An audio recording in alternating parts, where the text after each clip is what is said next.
রাঙামাটির কাউখালী উপজেলায় গত 2019 সালে বন্য হাতির আক্রমণে মেসি মার্মা নামে এক নারী নিহতের ঘটনায় ক্ষতিগ্রস্ত পরিবারের সদস্যকে আবেদনের ভিত্তিতে 3 লাখ টাকার চেক প্রদান করেছে ঝুম নিয়ন্ত্রণ বন বিভাগ। 2 এপ্রিল সকালে ঝুম নিয়ন্ত্রণ বন বিভাগ রাঙামাটি বিভাগীয় কার্যালয়ে নিহত মেসি মার্মার স্বামী পাইয়ং মার্মার নিকট 3 লাখ টাকার চেক প্রদান করেন ঝুম নিয়ন্ত্রণ বন বিভাগ রাঙামাটি বিভাগীয় কার্যালয়ের উপবন সংরক্ষক মোহাম্মদ গোলাম কুদ্দুস ভুইয়া। এ সময় রাঙামাটি ঝুম নিয়ন্ত্রণ বন বিভাগের সহকারী বন সংরক্ষক মোহাম্মদ তাবিবুর রহমান, কাউখালী উপজেলার কাশখালী রেঞ্জের রেঞ্জ কর্মকর্তা আব্দুল জলিল, সাবেক রেঞ্জ কর্মকর্তা আব্দুর গফুর সহ সংশ্লিষ্টরা উপস্থিত ছিলেন। এদিকে ক্ষতিপূরণ পেয়ে বন বিভাগের কর্তৃপক্ষের প্রতি কৃতজ্ঞতা প্রকাশ করেছেন ক্ষতিগ্রস্ত পরিবারের সদস্যরা। 2019 সালে হাতি আমার বিয়ারে আক্রমণ করছে।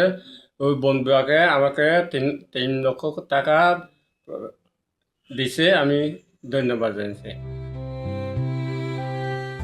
নতুন বিধিমালা অনুযায়ী বন্যপ্রাণীর আক্রমণে কেউ মারা গেলে যথাযথ নিয়মে আবেদন করলে তার পরিবারকে 3 লাখ টাকা প্রদান করা হবে বলে জানিয়েছেন রাঙামাটি বিভাগীয় কার্যালয়ের উপবন সংরক্ষক।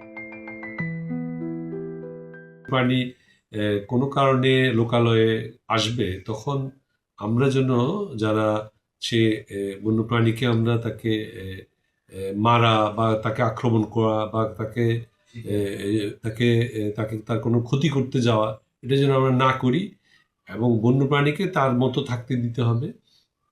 এরপরে যদি কোনো কারণে মানুষের জানমালের ক্ষতি হয়, সরকার এই ক্ষতিপূরণটা দিয়ে তাকে যেন সে তার কিছুটা ক্ষতি প্রশমন হয়, এই জন্য সরকার দিচ্ছেন।